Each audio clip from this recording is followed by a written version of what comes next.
नमस्कार प्यारे बच्चों, स्वागत है आपका हमारे चैनल बर्डिंग टीचर्स गाइड पर। बच्चों, आज हम 10वीं कक्षा की पाठ्य पुस्तक नवभारती में संकलित पाठ 10 कश्मीर का लोक नाटक बाण पाथर के बारे में पढ़ेंगे। तो बच्चों आइए पहले देख लेते हैं हम बाण पाथर का क्या अर्थ होता है।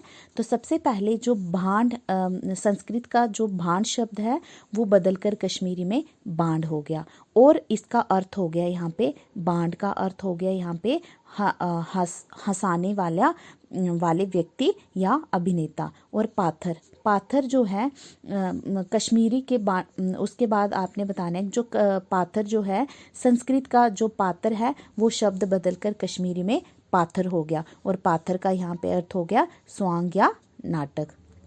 तो बच्चों इस तरह से बांड का अर्थ हो गया यहाँ पे हंसाने वाले व्यक्ति और पाथर का अर्थ हो गया यहाँ पे स्वांग या नाटक। तो बच्चों जो ये नाटक है ये बाण पाथर जो लोक नाटक जो होते हैं ये किनके द्वारा रचा जाता है। ये कश्मीर में ही कश्मीर में जो लोग हैं आम लोग जो होते हैं उन्हीं के द्वारा ये रचा जाता है। और इसमें क्या किया जाता है, यहाँ ये नाटक जो लोक नाटक जो होता है ये आम लोगों के द्वारा ही रचा जाता है और इस लोक नाटक में आम लोगों के दुख दर्द शोक शिकायत आशा आकांक्षा पर ही कहानी जो होती है वो प्रस्तुत की जाती है। और यहाँ पर और क्या जाता है, जो समाज के शोषक वर्ग होते हैं उन लोगों के हरकतों की नकल उतारी जाती है और जो सामाजिक दोषों तथा बुराइयों पर इसमें व्यंग्य किया जाता है। ये यहाँ पर इस लोक नाटक में प्रस्तुत किया जाता है। और ये लोग जो होते हैं इस नाटक को कौन खेलता है, ये नाटक जो है ये कश्मीरी लोक नाटकों की एक श्रृंखला है जिसको हम बाण पाथर कहते हैं। और ये जो बाण पाथर जो है इन नाटकों को ये नाटक जो होते हैं बांडों की टोलियां खेलती हैं। बांडों की टोलियां जैसे मैंने बता दिया आपको कि बांड का अर्थ हो गया हंसाने वाले व्यक्ति। तो यहाँ पे जो हंसाने वाले व्यक्तियों का एक ग्रुप होता है तो उसको हम टोली कहते हैं। तो ये नाटक जो है बांडों की टोलियां खेलती हैं और ये टोलियां जो हैं ये कश्मीर के गांव-गांव में कभी कभी शहरों में भी घूमती रहती हैं और खुली जगहों में जाती हैं, विद्यालयों में जाती हैं, गांव में शहरों में जाकर ये लोगों को जो हंसाती हैं और उनका मनोरंजन करती हैं और उनसे उन्हें जो कुछ धन धान्य प्राप्त होता है, जो भी उन्हें थोड़ा बहुत धन मिलता है तो वो इसी से अपना गुजारा करते हैं। तो बच्चों फिर उसके बाद आपने बताना है कि बाण पाथर की शुरुआत कैसे होती है। जो बाण पाथर होता है इस नाटक को हम शुरुआत किस तरह से करते हैं, तो इसकी शुरुआत जो होती है एक शहनाई के साथ होती है। फिर जो नाटक का जो मुख्य पात्र होता है, जो मेन कैरेक्टर मुख्य पात्र होता है उसको मागुन भी बोलते हैं या महागुनी भी बोलते हैं, वह मंच पर आता है। फिर उसके बाद उसके साथ अन्य पात्र जो होते हैं वो पूरी वेशभूषा लिए पूरे पहनावे के साथ, जो नाटक का टाइटल होता है उसका पहनावे के साथ आते हैं। और जो वो मेन पात्र होता है मुख्य पात्र होता है वो क्या करता है नाटक का परिचय देता है और जो अन्य पात्र होते हैं वो क्या करते हैं वो ये बताते हैं कि कौन सा नाटक खेला जाने वाला है। उसके बाद बात पर ही नाटक शुरू हो जाता है और इतने में जो हंसी मजाक करतब करते हुए मस्खरे आ जाते हैं, मस्खरे हो गए मजाक करने वाले, वह आ जाते हैं और ढोलक बजने लगती है और शहनाई शुरू हो जाता है। और उसके साथ ढोलक बजने और शहनाई शुरू होने के साथ साथ ही गीत गाने लगते हैं वो और नाचने लग जाते हैं। फिर उसके बाद जो अन्य जो मतलब नाटक में जो अन्य पात्र होते हैं वह भी इस नृत्य में शामिल हो जाते हैं। और इस नाटक में क्या किया जाता है, यदि कभी जब जो पुरुष होते हैं वह पुरुष और स्त्री दोनों की भूमिका पुरुष ही निभाते हैं। इस नाटक में रियल में स्त्री नहीं होती है, स्त्री जो होती है वो उसकी भूमिका जो है पुरुष ही निभाते हैं। तो इसमें आपने बताना है कि जो इसमें यह बताया गया है कि जो बाण पात्र होते हैं बाण पात्रों के नाम जो है उनकी विषय वस्तु के अनुसार ही रखे गए हैं। जैसे आज तक कुल जो है 8 बाण पात्र हुए हैं। तो आपने ये याद रखना है कि आज तक कितने पात्र हुए हैं, 8 पात्र हुए हैं। तो इनके नाम जो है इन 8 पात्रों के नाम इस प्रकार से वातल हो गया मेहतर का पात्र, मेहतर हो गया मोची मतलब वातल पात्र जो है इसमें एक मोची की कहानी है। भूरिया हो गया पंसारी पात्र, तो इसमें एक पंसारी की कहानी है। राजू हो गया राजा का पात्र, तो इसमें एक राजा की कहानी है। दर्जू दर्द जाति की स्त्री का पात्र, तो इसमें एक स्त्री की कहानी है। गोसान्य पात्र हो गया एक साधु गोसान्य हो गया, गोसाई साधु होता है एक, उसकी कहानी है इसमें। बकरवाल पाथर में बकरवाल की कहानी है। अंग्रेज पाथर हो गया अंग्रेज का पाथर। और शिकारगाह हो गया शिकारी तथा वन्य पशुओं का पाथर। तो इसमें क्या, इन पात्रों की क्या विषय, इन जितने भी ये टाइटल मैंने बताए ऊपर आपको शीर्षक बताए, इनकी निश्चित कथाएं होती हैं और इसके निश्चित जो होती है एक बातचीत होती है, और इसकी ही वेशभूषा पहनावा भी होता है और साज सज्जा बिल्कुल निश्चित होती है। तो इसमें थोड़ा सा इसमें बताया हुआ है, कुछ पात्र जो हैं उनके बारे में थोड़ा सा इसमें बताया हुआ है, तो वही हम देख लेते हैं। सबसे पहले इसमें बताया कि जो वातल पाथर है, वातल पाथर सबसे पुराना पाथर है और इसमें एक गरीब मोची की घर की समस्याओं को उजागर किया गया है। मतलब इसमें किसके बारे में बताया गया है, एक गरीब मोची है, उसकी समस्याओं को उजागर किया गया है और ये बताया गया है कि अनमेल विवाह से पैदा होने वाली जो मुश्किलें हैं उसका चित्रण इसमें किया गया है। तो इसमें बताया गया है कि जैसे मोची जो होता है वो क्या होता है, उनको उस मोची को क्या होता है, ऊंचे वर्ग जो अमीर लोग होते हैं उनकी नफरत का सामना, उनकी मार दुत्कार का सामना करना पड़ता है। और जो जालिम लोग जो उनसे नफरत करते हैं मोची से, वो लोग क्या करते हैं, जो मोची की झोपड़ी भी जला डालते हैं, लेकिन फिर भी मोची उफ तक नहीं करता। और ये इसमें यही बताया गया है वातल पाथर में कि सैकड़ों वर्षों से चले आ रहे अत्याचार की एक कथा इसमें बताई गई है, जो कि किस पर आधारित, किसकी कहानी है, एक मोची की। तो इसमें सैकड़ों वर्षों से चले आ रहे अत्याचार की एक कथा पेश की जाती है वातल पाथर में। फिर उसके बाद इन्होंने दूसरा पाथर बताया हुआ है राजू पाथर। राजू पाथर में एक अन्यायी राजा के बारे में बताया गया है। एक अन्यायी राजा होता है जिसका नाम होता है जय सरकार, और वो अपनी प्रजा पर बहुत रोब झाड़ता है, बहुत गुस्सा करता है अपनी, मतलब उस प्रजा पर बहुत ही रोब ज़्यादा झाड़ने लगता है और ऐसे गलत सलत फारसी और पंजाबी बोलता है और क्या करता है, लोग उसका मजाक उड़ाते हैं। और जो उसके बाद जैसा उसका पहनावा होता है ना, जो उसकी पहनावा होता है और बोलने का तरीका होता है, अगर उस तरीके से देखा जाए तो वो राजा एक पठान लगता है। और जो राजा के कारिंदे होते हैं, जो राजा के आगे काम करने वाले होते हैं, वो क्या करते हैं, लोगों को बेवकूफ़ बनाते हैं और उनसे, लेकिन जब लोगों को पता चलता है कि वो हमें बेवकूफ़ बना रहे हैं, वो अपनी फरियाद लेकर राजा के पास जाते हैं, लेकिन जो उनके कारिंदे होते हैं वो राजा के पास उनको पहुंचने ही नहीं देते हैं और रास्ते में ही रोक लेते हैं। और जो बेचारे लोग डरे हुए होते हैं, वो क्या करते हैं, उन कारिंदों का मजाक उड़ाते हैं, उनके सामने थोड़ी उड़ाते हैं, मतलब पीठ पीछे उनका मजाक उड़ाते हैं और राजा के प्रति भी उनका ढंग जो है विरोध प्रकट करते हैं, राजा के प्रति भी वो अपना विरोध प्रकट करते हैं। तो यहाँ पे एक उदाहरण दिया हुआ है, जैसे वो अपना विरोध कैसे प्रकट करते हैं।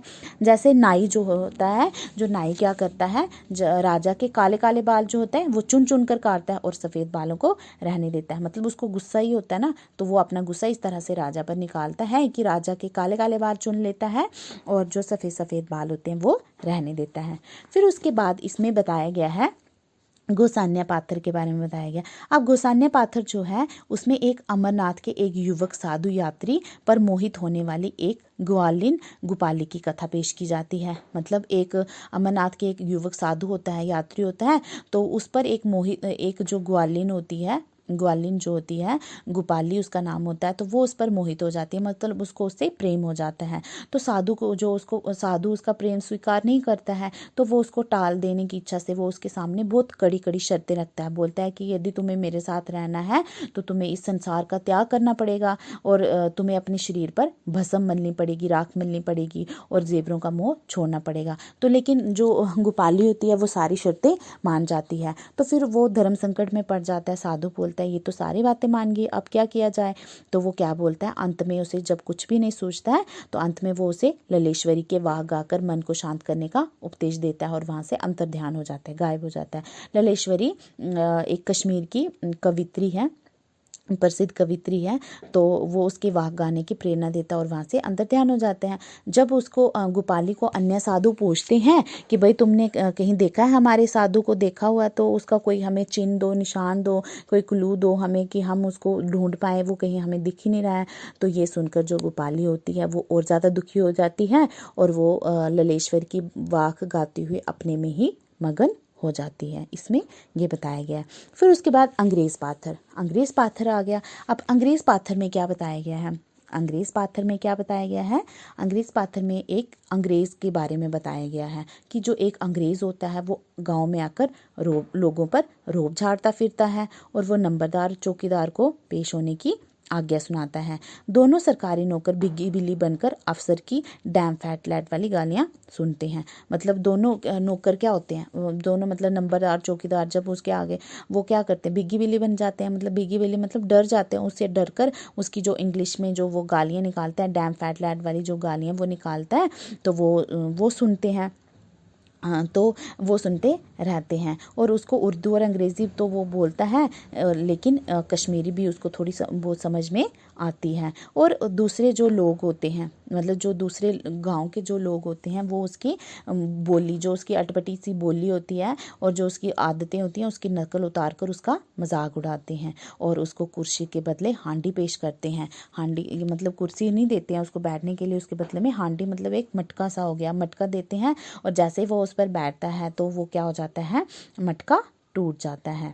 तो फिर उसमें बताया और ये बताया कि सबसे ज़्यादा काम बेगार का आदमी व्यक्ति करता, मतलब यहाँ पे ये बताया, बेगार का अर्थ यहाँ पे हो गया कि जो कश्मीर में जम्मू कश्मीर के जो लोग थे उनसे ज़बरदस्ती और उनकी इच्छा के विरुद्ध जब उनसे काम कराया जाता था तो उसको बेगार कहते थे और उनको उसके बदले में कुछ भी नहीं दिया जाता था। तो वो उन लोगों को तो काम करना ही पड़ता था, तो वो अंग्रेज़ का ज़्यादा शिकार होते थे। फिर उसके बाद यहाँ पे इसमें बताया गया है कि कश्मीर के कुछ गांव में बाण पात्र खेलने वाली जो टोलियाँ थी, वो क्या करती थी, मतलब कि पूरे गांव-गांव में इस कला को फैलाने की कोशिश करती थी। और इन टोलियों के कुछ जो बाण थे वो केवल क्या करते थे, शहनाई बजाते थे, और कुछ बाण जो थे वो क्या करते थे, ढोल बजाते थे। और कुछ जो थे वो हंसाने की भूमिका निभाते थे, लोगों को हंसाने का काम करते थे। और कुछ जो थे वो अन्य अलग अलग भूमिकाएं निभाते थे। फिर उसके बाद इसमें क्या किया जाता था कि जो ये बाण पाथर जो थे, इनका मुख्य पेशा क्या था, खेलना होता था। मतलब पाथर खेलना, नाटक खेलना इनका मुख्य पेशा होता था। तो इनका ये क्या करते थे कि जब कभी भी सामाजिक कोई कार्यक्रम होता था, कोई धार्मिक कार्यक्रम होता था, कोई व्यक्तिगत फंक्शंस होते थे, जैसे कोई शादी ब्याह होता था, कोई ईद होती थी, शिवरात्रि वगैरह होती थी, या किसी पीर फकीर जो हैं उनसे रिलेटेड कोई उत्सव होता था, कोई त्यौहार होता था, तो भांड जो थे ये वहाँ जाकर गा बजाकर नाच कर सुआ करते थे और लोगों का मनोरंजन करते थे। फिर उसमें ये भी बताया गया है कि जब सर्दी का मौसम आता था तब धान कटता था। धान मतलब चावल जिससे बनते हैं, तो धान कटता था। फिर उसके बाद जो गांव के दूसरे लोग थे, जैसे नाई, बढ़ई हो गए जैसे कारपेंटर, राजमिस्त्री जो होते थे, ये सभी तरह क्या करते, ये सभी क्या करते थे, बांट भी इन सभी की तरह जो थे बांट भी गृहस्थों से धन धान्य बटोरते थे। मतलब जैसे इनको कभी फंक्शन उत्सव कुछ भी होता था उस पर इनको थोड़ा बहुत धन दौलत जो थे लोग दे देते थे।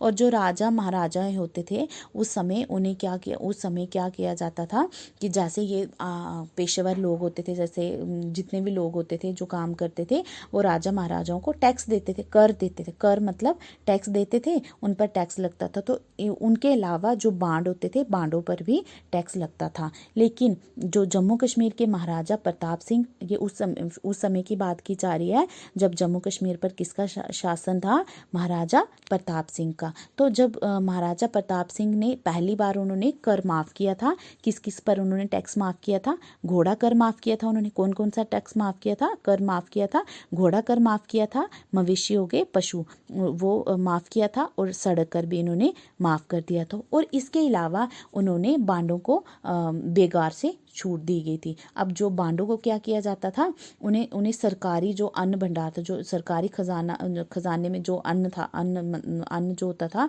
अन्न का भंडार था, उसमें से उनको राशन दिया जाता था। और जिसके बदले में बांडों को क्या करना पड़ता था, गांव-गांव में जाकर लोगों का मनोरंजन करना उनके लिए ज़रूरी होता था।